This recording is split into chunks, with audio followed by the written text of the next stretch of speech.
तो क्वेश्चन करता है द डिटर्मिनेंट, ये एक डिटर्मिनेंट दे रखा है, इज इक्वल टू 0।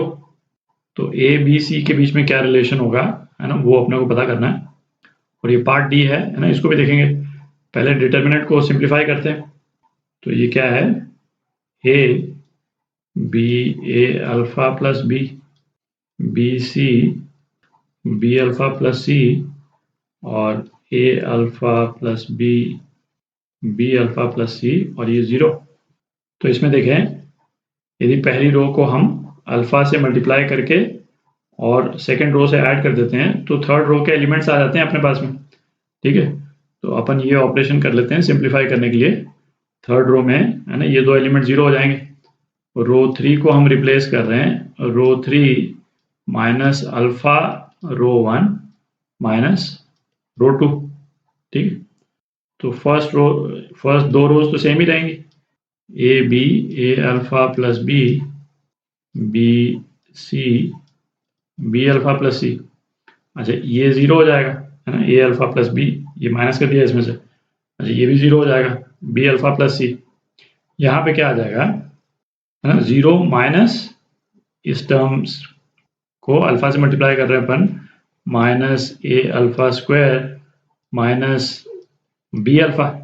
ठीक। अच्छा, फिर ये और माइनस होगा, बी, है ना, minus B alpha plus minus सी।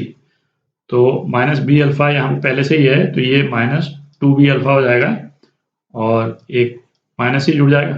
ठीक है, तो ये हो गया अपना डिटरमिनेंट। तो अब ये डिटरमिनेंट काफ़ी सिंप्लीफाई हो गया है। तो इसको थर्ड रो यूज़ करके हम उसको खोल रहे हैं। ठीक है, नॉर्मली अपन फर्स्ट रो से खोलते हैं, इसमें थर्ड रो यूज़ करके खोल रहे हैं, क्योंकि यहाँ तो 2 0 आ ही गए। तो अपने पास में क्या आ जाएगा, minus A alpha square minus 2b alpha minus C, और ये multiplied by A C minus B square, A C minus B square.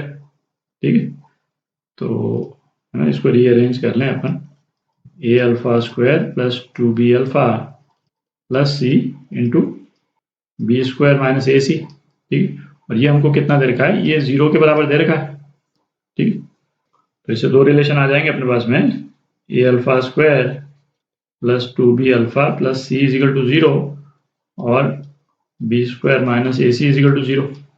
अच्छा, B square minus A C is equal to 0, इसका क्या इम्प्लीकेशन हो गया कि ए बी सी जो है वो किस में है, जीपी में है। जीपी में ये रिलेशन होल्ड करता है। ठीक है, एक से ज़्यादा ऑप्शंस करेक्ट हैं, तो बी पार्ट तो करेक्ट हो ही गया। अच्छा, दूसरा क्या रिलेशन आया अपने पास में, A alpha square plus 2b alpha plus C.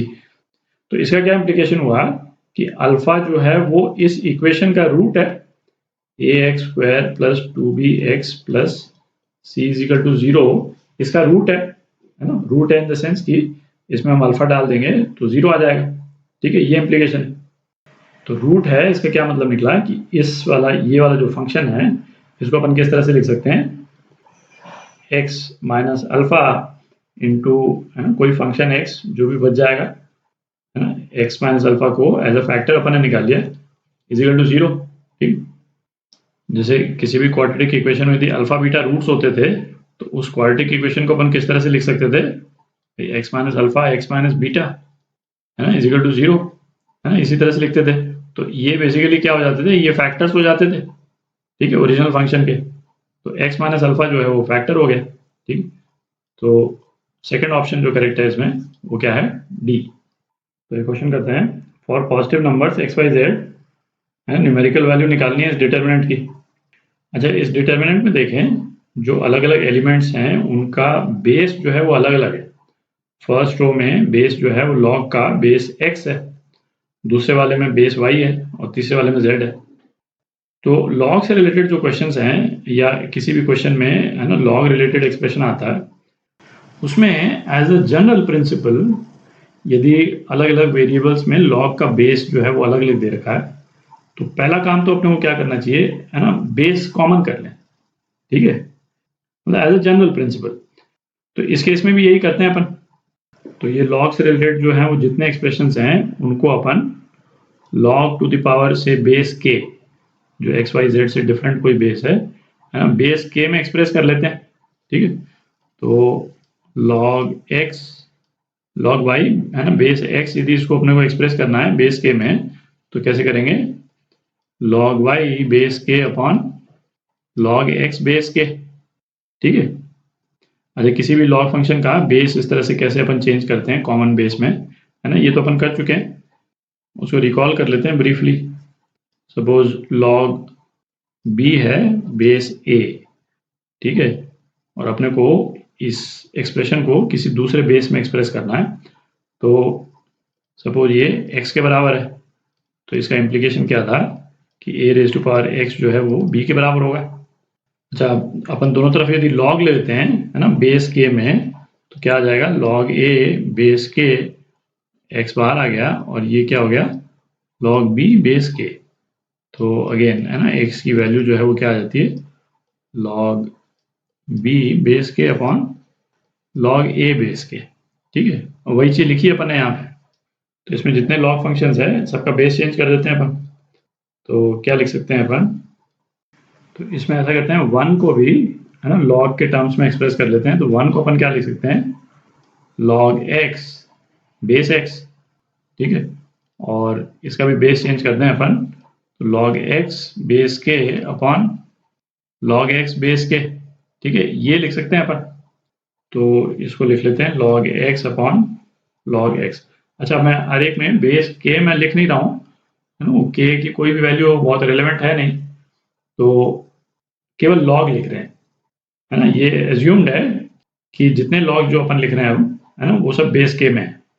तो ये क्या हो जाएगा, log y upon log x, log z upon log x, और यहाँ क्या हो गया, log x upon log y upon log y, log z upon log y, और log x upon log z, y by log z, और log z by log z, ठीक है। ये डिटर्मिनेंट हो गया अपना। थोड़ी जगह कर लेते हैं, तो अब डिटर्मिनेंट को दोबारा लिखने की बजाय, है ना, ये तो दिख ही रहा है, फर्स्ट रो से 1 बाय log x अपन कॉमन ले सकते हैं, 1 बाय log x कॉमन ले लिया। सेकेंड रो से 1 बाय log y कॉमन ले सकते हैं, और थर्ड रो से 1 बाई log z कॉमन ले लेते हैं, ठीक है। और यहाँ से है ना ये टर्म्स अब मैं मिटा देता हूँ, तो सिंप्लीफाई होके ये एक्सप्रेशन आ गया। अब इसी एक्सप्रेशन में है ना और भी सिंप्लीफाई कर सकते हैं अपन, जैसे अब फर्स्ट कॉलम में अपन log x कॉमन ले सकते हैं, सेकेंड कॉलम में log y, और थर्ड कॉलम में log z कॉमन ले सकते हैं, ठीक है। तो यहीं पे चेंजेस कर देते हैं, है ना, ये सारे टर्म्स जो हैं ये 1 हो जाएंगे, ये भी सारे टर्म्स ये 1 हो जाएंगे, और ये सारे टर्म भी 1 हो जाएंगे, ठीक है।